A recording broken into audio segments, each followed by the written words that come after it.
Good day, everyone. This is the orientation for the recruitment and selection guidelines for the non-teaching positions Level 2. It is understood that the Equal Employment Opportunity Principle is strictly adhered to in the conduct of this activity.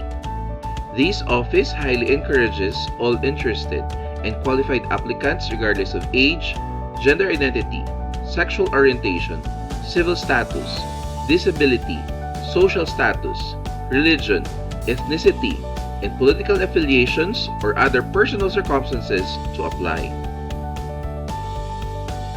Applicants with disabilities or special needs are encouraged to inform the Human Resource and Management Office upon submission of application so that provisions for their needs could be facilitated. The following are the non-teaching positions for Level 2. Attorney 3, Accountant 3, Medical Officer 3, Dentist 2, Nurse 2, Engineer 3, Planning Officer 3, Project Development Officers 1 to 2, Information Technology Officer 1, Registrar 1, Librarians 1 to 2, Administrative Officers 1 to 5, and Guidance Counselors 1 to 3. The process of recruitment and selection will start with the publication and posting of vacancy, which would include the publication of item and the issuance of the vision memorandum. This will proceed with the orientation of interested applicants.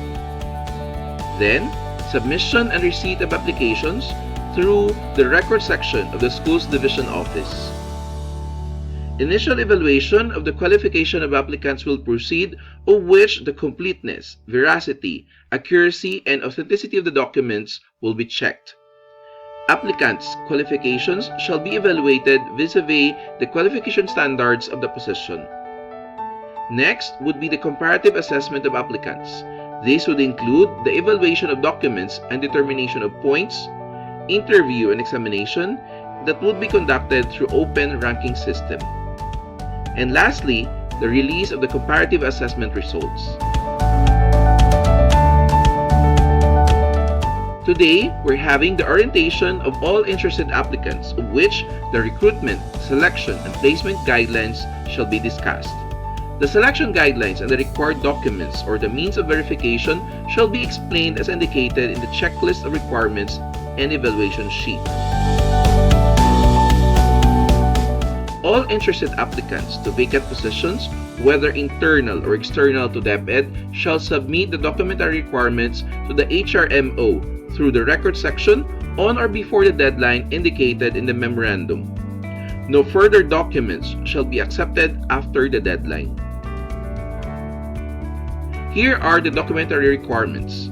First, duly accomplished checklist of requirements or the pre-evaluation sheet.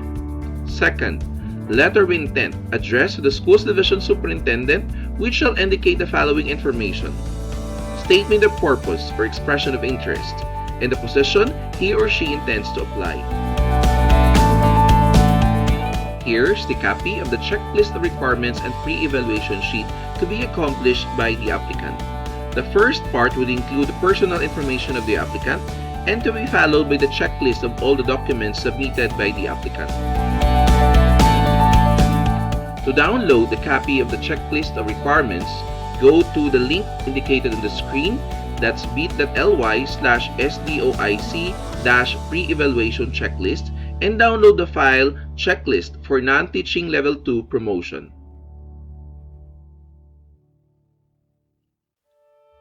Third document, duly accomplished personal data sheet or the CS form number 212 revised of 2017 with the work experience sheet. Next, photocopy of certificate of eligibility, rating, license, or ID. Fifth, omnibus certification of authenticity and veracity of all documents submitted signed by the applicant. The next set of documents would be submitted if applicable. This would include the Approved Performance Commitment and Review Form or the IPCRF, copy of service record, photocopy of certification of employment,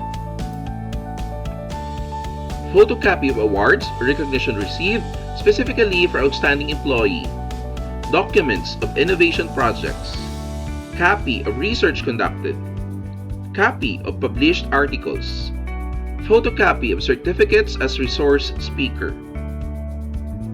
copy of scholastic or academic record such as but not limited to transcript of records or diploma, copy of certificate of trainings attended. These documents shall be enclosed in a white folder and must be properly labeled using side tabs. The cover of the folder shall bear the name of the applicant and the position or positions being applied for. Side tabbing labels shall include checklist, letter of intent, personal information, performance rating, experience, outstanding accomplishments, education, and training. The applicant assumes full responsibility and accountability for the authenticity and veracity of the documents submitted, as evidenced by the omnibus word statement duly signed by the applicant. Any false and fraudulent documents submitted shall be grounds for disqualification. An initial evaluation shall be conducted by the HRMO to check the completeness, authenticity, and veracity of the documents submitted by the applicant. An applicant's qualification shall be evaluated vis-a-vis the qualification standards of the position applied for in terms of education, experience, training, eligibility, and competency. A copy of the qualification standards of the position can be found in the division memorandum. Based on the initial evaluation, a duly signed initial evaluation results shall be submitted to the Human Resource Merit Promotion and Selection Board for deliberation, which shall be comprised of two lists of applicants. Qualified, those who have met the minimum qualifications required by the position to be filled. Disqualified, those who do not meet the minimum qualifications of the position to be filled. All applicants who pass the initial evaluation shall be subject to the comparative assessment of the Human Resource Merit Promotion and Selection Board. An open ranking system shall be adopted to ensure transparency in the process and results of the comparative assessment wherein applicants must be present to witness the actual evaluation for which the scores of all applicants present thereat shall be disclosed to all attendees. Each applicant shall also be given an opportunity to ask questions and seek clarifications on the result of their individual assessment and acknowledge receipt of their individual results during the open ranking. Upon receipt of the individual results, applicants shall affix their signature on their individual evaluation sheet. The duly signed individual evaluation sheet shall serve as acknowledgement that the applicant has undergone the application and assessment process based on applicable guidelines and that the results of their individual assessment have been discussed with the concerned applicant. The comparative assessment of qualified applicants shall be based on the results of appropriate evaluative assessments which, based on the principles of merit and fitness, assess the competencies of applicants vis-a-vis the required competencies of the position to be filled. Evaluative assessments include, but are not limited to, documentary review and analysis of pertinent credentials of applicants, examinations, and interviews. This can be validated through behavioral events interviews and/or background investigations. After a judicious and objective assessment of the qualified candidates, the HRMPSB shall prepare and submit to the appointing officer or authority a duly signed comparative assessment result. The comparative assessment result shall contain a complete list of all candidates for appointment whose total scores obtained from the evaluative assessments are ranked from highest to lowest, highlighting the top 5 ranking candidates. The school's division superintendent, who is the appointing officer or appointing authority, shall be guided by the report of the HRMPSB's comparative assessment result, and in the exercise of sound discretion, select insofar as practicable, the candidate deemed most qualified for appointment from among the top 5 or less, depending on the number of candidates unless otherwise provided by law. The appointing officer or appointing authority may appoint a candidate who is ranked higher in the comparative assessment result than the candidate who is next in rank to the vacant position. The appointing officer or appointing authority may, when deemed necessary, request for background investigation of selected candidates to be conducted by the HRMO or other personnel selected by the HRMO. The decision to appoint shall be rendered by the appointing officer or appointing authority and conferred to the HRMO through the comparative assessment result, in which the appointing officer or appointing authority shall signify their choice of appointees. The appointing officer or appointing authority shall approve and sign the appointment of the successful candidates, effectivity of which shall be in accordance with the specific provisions as provided for in the Omnibus Rules of Appointments and other human resource actions. Here's the evaluation and selection criteria for the non-teaching positions Level 2 based on DepEd Order Number 66, Series of 2007 and by this Division's Recruitment Selection and Placement Manual. The following are the criteria and the maximum number of points. Performance, 30 points. Experience, 10 points.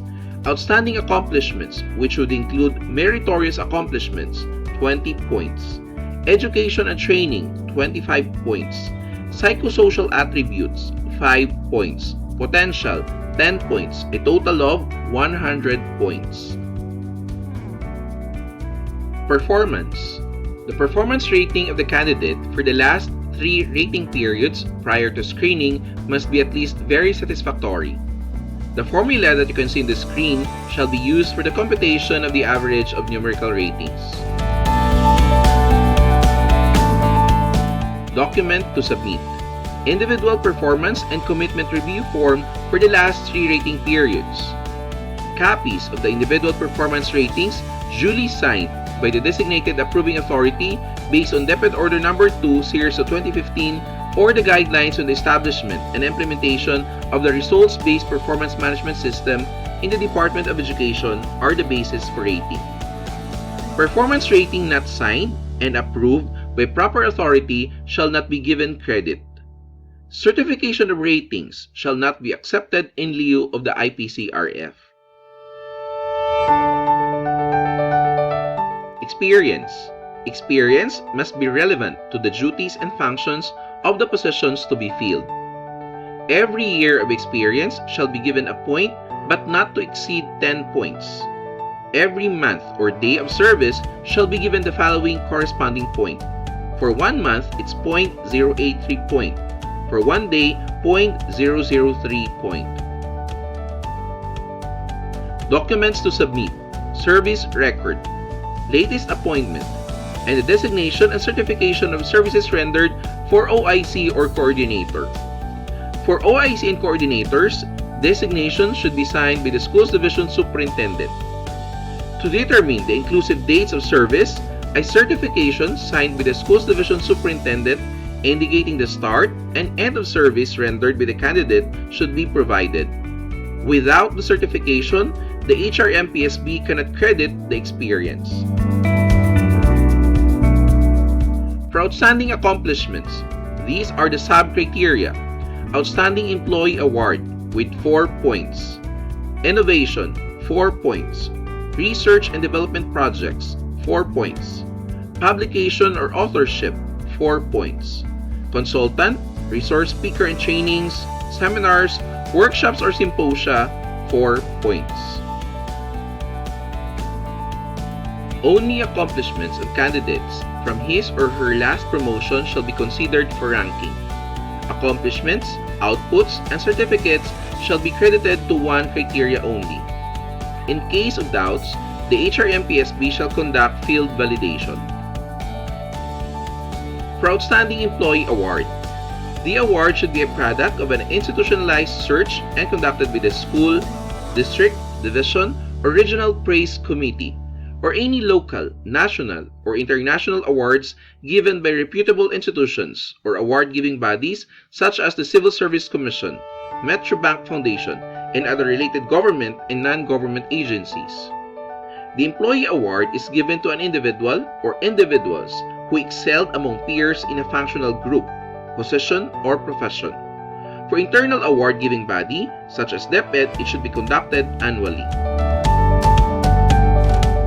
Assignment of points shall be based on the Certificate of Merit or award or recognition bearing the name of the candidate. The table that you can see on the screen shall be the basis for giving points. Awardee in the school, 0.5 point. Nomination in the division or awardee in the district, 1 point. Nomination in the region or awardee in the division, 2 points. Nomination in the department or awardee in the region, 3 points. National awardee, 4 points. Document to submit, Certificate of Merit or Award or Recognition. The Certificate of Merit or Award or Recognition should bear the following: the name of the candidate, award received, and the level of award received indicated such as national, region, division, district, or school level.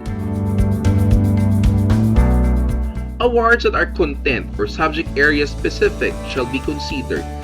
For group awards, the points shall be divided among the members. Only award received by the candidate after his or her last promotion shall be credited. If the candidate received several awards, only the highest award received shall be credited. Innovation. This refers to innovative work plan such as student tracking system, teaching strategies, learning modalities, dropout interventions, remedial interventions, curriculum materials, or systems that improve effectiveness and efficiency that have never been thought of by anyone else, unique, or out of the box, properly documented, approved by the immediate chief, and attested by authorized regional or division official. The table that you can see on the screen shall be the basis for giving points. Conceptualized, 0.5 point. Started the implementation, 1 point. Fully implemented in the school, 2 points. Adopted in the district, 3 points. Adopted in the division, 4 points. The following are the documents to submit. Proposal or work plan endorsed by school head and approved by the school's division superintendent. Accomplishment report attested by the school head and noted by the public schools district supervisor and by the school's division superintendent. Certificate of recognition or certification signed by the school head, public schools district supervisor, or by the school's division superintendent, whichever is applicable, indicating that the innovation was adopted, and a sample or picture of the output. Only innovation project submitted for approval and implemented after the last promotion of the candidate shall be credited. Innovation project conducted as a requirement for training, graduate studies shall not be given credit. If the candidate conceptualized or implemented several innovation projects, only the innovation project with the highest level of accomplishment shall be credited. For projects done by a group, the points shall be divided among the members.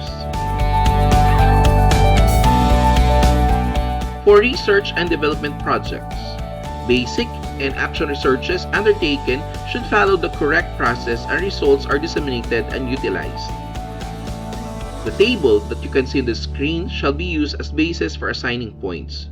Research conducted in the school level, 2 points. Research conducted in the district level, 3 points. Research conducted in the division level, 4 points. Here are the documents to submit. For basic and action researches approved by the school's division. First, research proposal endorsed by the Division Research Committee and approved by the school's division superintendent, or the division memorandum indicating the approved research proposals. And completed research manuscript with certificate of acceptance endorsed by the Division Research Committee and approved by the school's division superintendent. For birth researches, first, letter of approval signed by the Regional Research Committee or the Regional Memorandum indicating the approved research proposals, and certificate of acceptance signed by the Regional Research Committee and the Regional Director, or certification indicating that the research is undergoing acceptance process signed by the Chairman of the Regional Research Committee. Only research conducted after the last promotion of the candidate shall be credited. Researches conducted as requirement for training, graduate, or post-studies shall not be given credit. If the candidate conducted several researches, only the research with the highest level of coverage shall be credited. For researches done by a group, the points shall be divided among the members. Publication or authorship. Publications should be supported by the original copy of the article or of the book indicating the name of the writer or writers.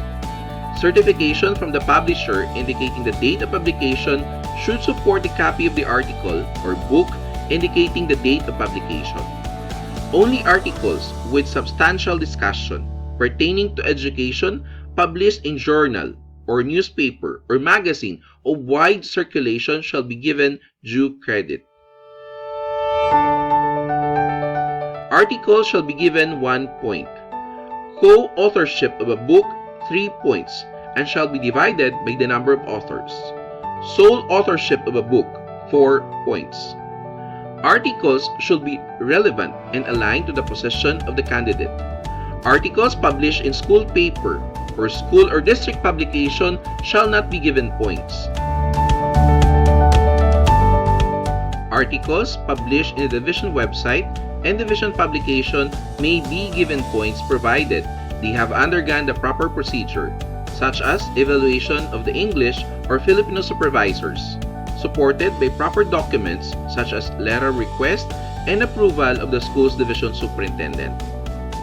News and feature article regarding an event or activity shall not be given credit unless commissioned by the school's division superintendent to write a specific article for the division publication.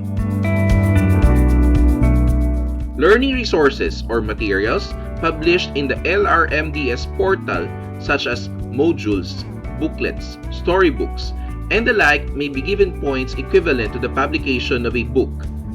Copy of the learning resource or materials with certification from LRMS supervisor indicating that the publication of the same to the LRMDS portal should support this accomplishment.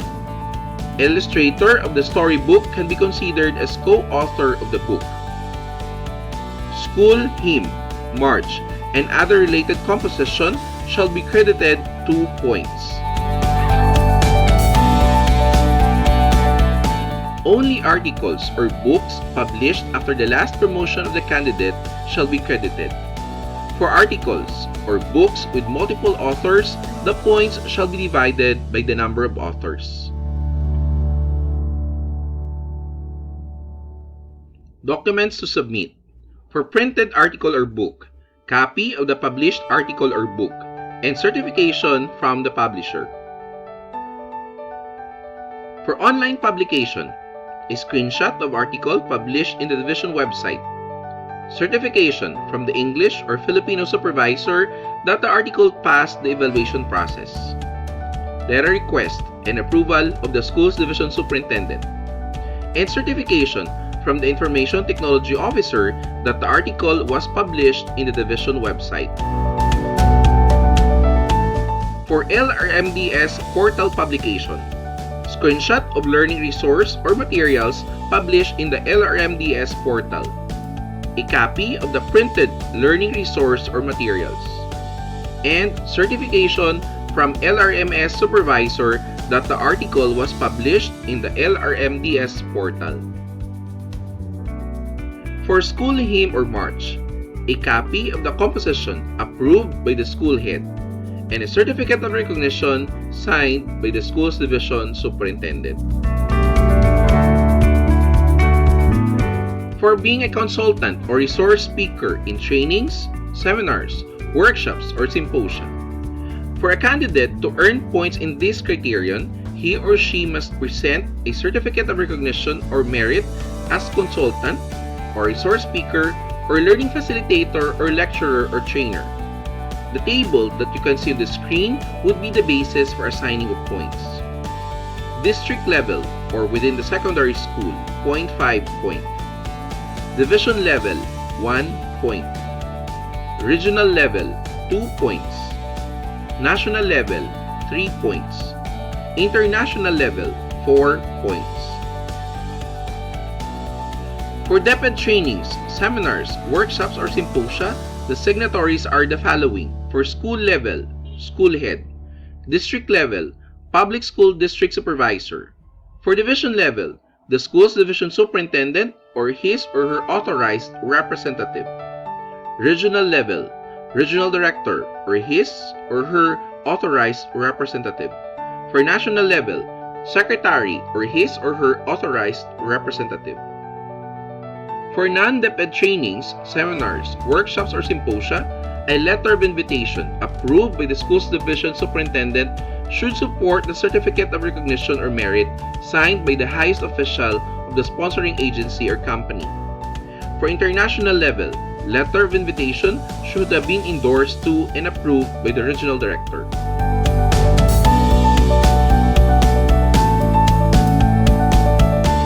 For international training, it can be considered international level when trainers are internationally recognized or accredited, and the activity or training is attended in by participants coming from across the globe. Likewise, with national training, trainers are nationally recognized and the activity or training is attended to by participants coming from across the country. Only consultancy or speakership conducted after the last promotion of the candidate shall be credited. If the candidate submitted several certificates, the certificate with the highest level shall be credited.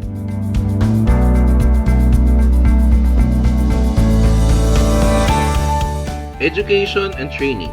For education, the HRM-PSB shall rate the candidate based on the units reflected in the transcript of records and or certification from the school registrar for completion of academic requirements. The following are the points for the different level. Complete academic requirements for master's degree, 7 points. Master's degree, 10 points. Complete academic requirements for doctoral degree, 13 points. Doctoral degree, 15 points. Documents to submit, transcript of records, and certification by the school registrar for the completion of academic requirements. For training, training refers to formal or non-formal training courses and human resource and development interventions such as coaching, mentoring, job rotation, seminars, workshops, and others that are part of the employee's individual plan for professional development. These trainings or learning and development interventions are intended to enable the candidate to successfully perform the duties and responsibilities as indicated in the position and competency profile of the position to be filled. Training acquired must be relevant to the position to be filled and aligned with the strategy map or development goal of the institution or organization. For international training, it can be considered international level when trainers are internationally recognized or accredited, and the activity or training is attended in by participants coming from across the globe. Likewise, with national training, trainers are nationally recognized, and the activity or training is attended to by participants coming from across the country. Participation in 3 or more training activities in each level conducted for at least 3 days shall be given equivalent points as follows. District level, 2 points. Division level, 4 points. Regional level, 6 points. Participation in 1 training conducted for at least 3 days in the national and international levels shall be given credit as follows. National level, 8 points. International level, 10 points. If the candidate submitted several certificates, only the highest level shall be credited. Participation in a specialized training such as scholarship programs, short courses, study grants shall be given 1 point for every month of attendance but not to exceed 10 points. Being a chair or co-chair in a technical or planning committee, district level 2 points, division level 4 points, regional level 6 points, national level 8 points, international level 10 points. Points earned for training may be accumulated with points earned for participation to technical or planning committee, without, however, exceeding the maximum of 10 points. Documents to submit. For specialized training or short courses or study grants, a certificate of attendance or participation, inclusive dates should be indicated. For training, seminar or workshop, certificate of attendance or certificate of participation. For technical or planning committee chair or co-chairmanship, a certificate of attendance or participation or recognition, or appointment or certification from COMELEC for being BEI. Psychosocial attributes. These refers to the characteristics or traits of a candidate which involve both psychosocial and social aspects. This may be based on observation, feedback, test results, interview, or background investigation. The candidate will be rated based on the following factors which would indicate the capability of the candidate to be assets to the entire service system and utilize his or her talents and expertise to the maximum. Human relations, 2 points. Decisiveness, 2 points. Stress tolerance, 1 point.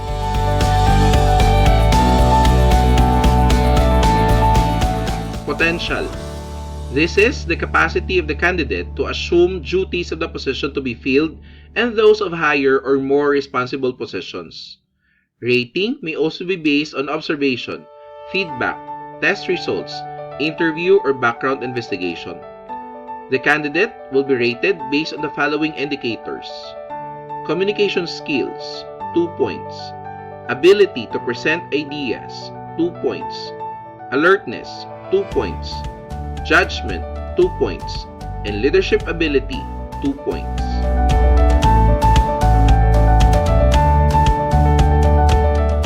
For your questions, you can send that to the link indicated on the screen, which is bit.ly/SDOIC-NTP Level 2.